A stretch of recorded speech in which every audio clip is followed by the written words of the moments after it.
So we have Terrance Williams, Olivier Nkamhoua, and Coach Phil. And Phil, if you want to open up with just how it feels to be here, the preparation, and getting ready to play Memphis. Well, obviously, you're appreciative of any of these opportunities that create memories for these young guys. For us, there's the added opportunity. We are really not over Friday night. We did not put our best foot forward collectively, not individually, but collectively, we did not put our best foot forward. And so we would have preferred to come down here 4-0, but we are what our record says we are. We're 3-1 and very anxious and a bit unusual in that, yes, there was travel after a practice yesterday morning. There's a practice here. It's a little bit truncated, an hour in one spot, an hour in another spot, kind of like the NCAA tournament practices. But the other thing is that we've had 3 days to prepare. So we were off Saturday, practice Sunday, terrific workout Sunday, Monday, and Tuesday to play an extraordinarily athletic, older Memphis team that will challenge us on the backboards, in our one-on-one defense, and in our transition defense, areas that we did not do well Friday night against Long Beach State. If you guys want, we'll take questions for the players first. That way they can go get ready for practice. Oh yeah, James Hawkins, Detroit News. I guess we'll start off for Terrance and Olivier. I guess could you guys just describe what the mood has been like coming off the loss to Long Beach State, and I guess just what's the mindset going into this tournament? I feel like we just more locked in on all fronts. Like Coach Phil just said, we didn't play our best on the defense end, specifically with one-on-ones and, rotations and offensive rebounds. So, that was a big focus coming into this game on Wednesday, just focus on those things as well as executing on offense more, especially against the seeing zone. Memphis might play zone. So, I just feel like we've been more locked into the details each day leading up to this game on Wednesday versus Memphis. Next question. Anybody have anything for the players? Yeah, Olivier. Hey, Tony Garcia from the Detroit Free Press. I think you had a pretty good time here last year, if I'm not mistaken. I think Tennessee won the tournament. Can you just look back at that? How that went, and obviously a new team, a new season. Unlikely what that carries over, but just good vibes, I suppose. Yeah. Yeah, it's like Coach said, it's a blessing to be here, and it's a great opportunity to get to come here 2 years straight. The environment is great. It resembles, a tournament, March Madness, or that late season intensity. You have to play 3 back-to-back games. You have to look at each game as a championship game. You have to take each game seriously because every game is the most important game you play in a setting like this. So just from last year's experience, one thing I keep saying to everybody is every game is a championship game, and we have to look at each game as the most important game we have. So yeah, definitely the experience last year was a lot of fun, and it was great to win it. But this is a whole new group of teams and a whole new team that I'm playing with. So hopefully we can make it a whole new fun experience. Lindsay Buden with the Michigan Daily. What have you guys seen from Memphis that you guys are looking for, and what might pose a challenge? Olivier, we'll start with you. Their physicality, like Coach spoke on, touched on earlier. They're an older team. They're very athletic. They're, a bunch of guys that have been around, have been playing basketball for a long time at the, Division I level. Bunch of guys that compete very hard, physical. They're going to crash the glass, run the floor. Individual matchups are going to be very important. And then just everybody having each other's backs and knowing that we're going to have to be on a string on the defensive end, on the offensive end. We're going to have to execute our own principles and do our best to make them play our game. T, do you have anything to add? Yeah, really just what O said, and just add on to that, probably just taking a one-on-one challenge. They have a lot of great scorers from all different positions, and, we have to take that one-on-one challenge and, say that this guy's not going to score on me. So we just got to defend each possession, and our brothers gonna have our backs, but just taking a one-on-one challenge. Thank you. Does anybody have anything else for the players? I got one more. It's also for Phil, so maybe I guess the players could answer first, and then also for Phil, I'd like to know everyone's thoughts. Obviously, largely it was 7 guys who rotated last game, maybe 8 with George Washington at the end for a few minutes. The rotation is tighter, 3 games back to back to back. I guess, can you say from a player's perspective how to handle those a number of minutes in consecutive nights, and then Phil after, just things that you need to be aware of, and just managing that with a tighter rotation. Really taking care of our bodies again with Chris, but other than that, just having the next man up mentality. Like, everybody just got to be ready.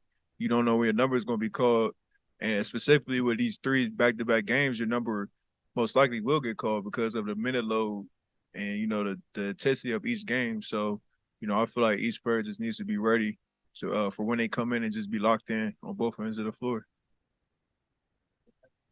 Yeah, like T. Will said, everybody has to be ready to step up, be a star in their role. But then also, it's very important for us to understand that we're not here to play 3 games. We're here to play 1 game. And that 1 game right now is Memphis. And then whatever comes next comes next. But we're here to play 1 game at a time.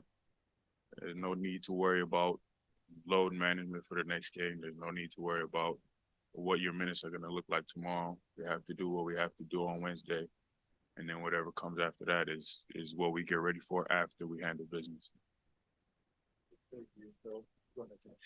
Yeah, for T. Will, you were a senior in high school when Michigan was here in 2019 and won.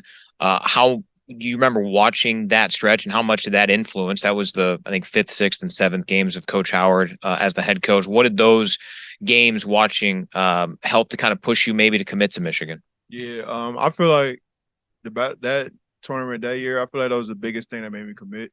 Just because Coach Howard was a new coach at the time, and he really didn't have I didn't really have experience to look at him in a college setting versus good teams. And then he went into the tournament and he blew each team out the water, and it just made it clear that he's ready for college basketball. He's ready to be the coach at Michigan. So, once I saw that he was prepared, and once I saw that, he's making his players better, and that just made me and my family trust him even more.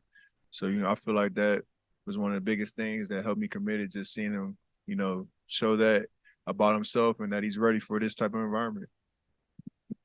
All right. Thanks, fellas. We'll let you guys go. Coach, if you could go back to Tony's question about the minute management, that would be great.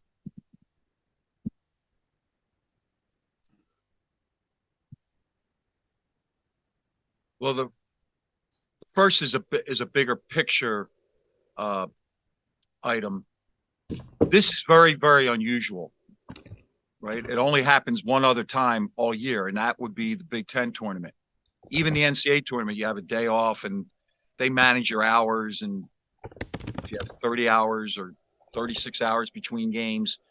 But so this really is a thought process for the Big Ten tournament. Different than the Big Ten tournament. If we were not successful on Wednesday, we have to play Thursday, and we have to get better because it's November 21st. At the end of the year, there's even more tension because you could collect your uniforms if you lose in the Big Ten tournament early in that session. So much like Olivier said, this is about winning on Wednesday. And if that takes 7 guys, then that's what it's going to take.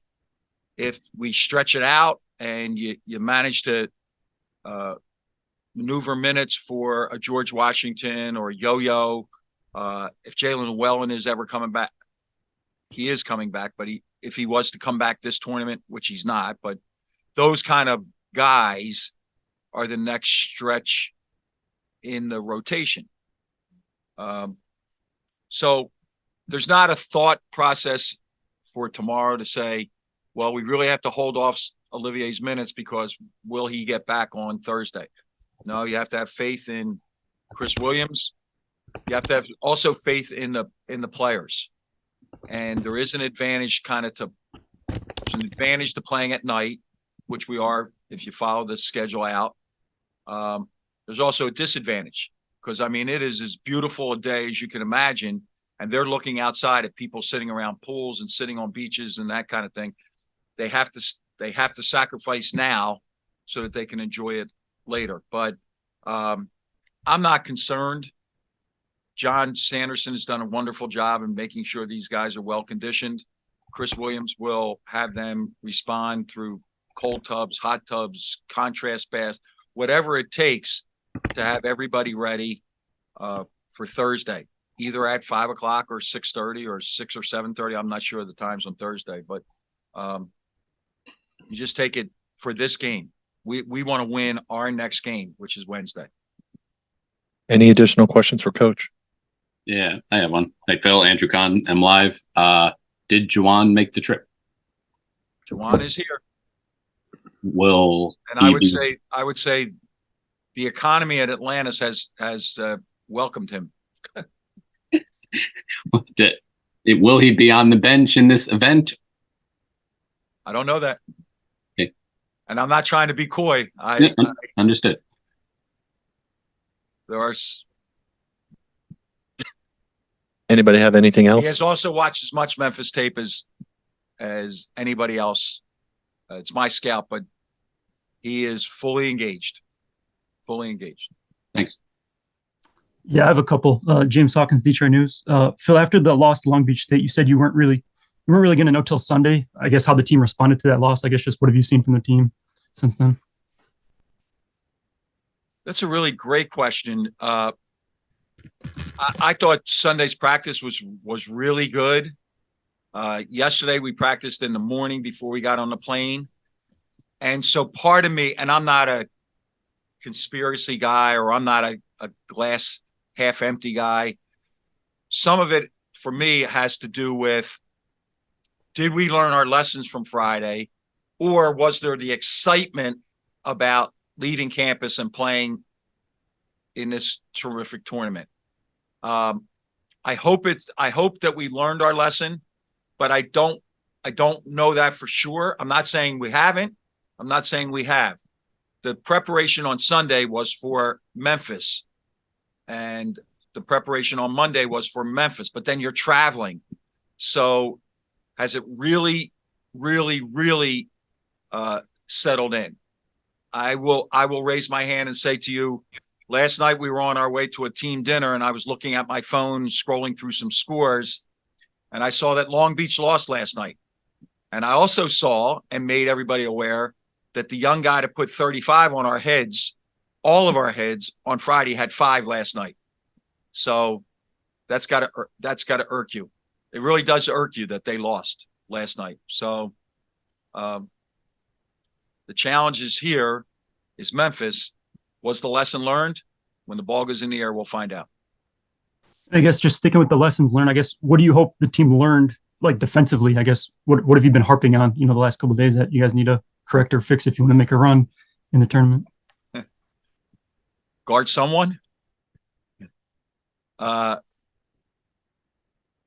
Going back to St. John's, our shot challenges in the St. John's games were extraordinary. And in the St. John's game, the Achilles heel, everybody would say, was 29 offensive rebounds. But think about it. If they had 29 offensive rebounds, that means they missed a lot of shots. Long Beach didn't miss shots. Now, some of those shots were impossible to miss because they were at the front of the rim. So individual accountability, our rotations, as Terrance Williams said, were basically non-existent. And a little bit of that, the fear factor. Like, am I good enough? Can I guard my man? Well, there can be none. There can be no trepidation against Memphis because Memphis has a scorer, multiple scorers, because they're going to play 9 or 10 guys. And they all come in with this idea of they have a scorer's mentality. So the lesson that's learned is you're responsible for guarding and not walking out and saying, and I did have somebody say that to me Saturday or Sunday. Just a person that I met, I think it was somebody at church when I went to church on Sunday. They said, man, it was great. You scored 86 points. I was like, yeah, but no, that's not so great, because unless it was 86, 85, then I would say, yeah, that was great.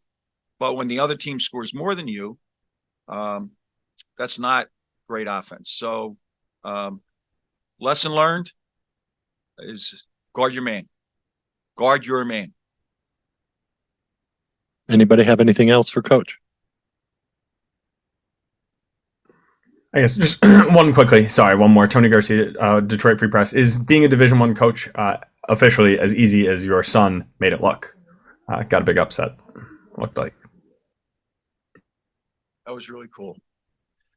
And here's what I've sent to him, and his mother was with me when we were watching that game on Saturday. I am absolutely positively blown away by how calm he looks. He just, he's got it. He's got it. And the bigger deal, and I'm not lecturing, the bigger deal is that they won last night against Howard, right? The FAU thing. And look, my phone blew up. My phone blew up. Not just his phone. Not only my son's phone. And so I knew he had to deal with that. So the only thing that I said to him, and again, it's the other world. They stayed in Miami on Saturday night. They took a mid-morning flight back. They did the airport shuttle thing. Like, there's no charter. There's no, like they're going like every man.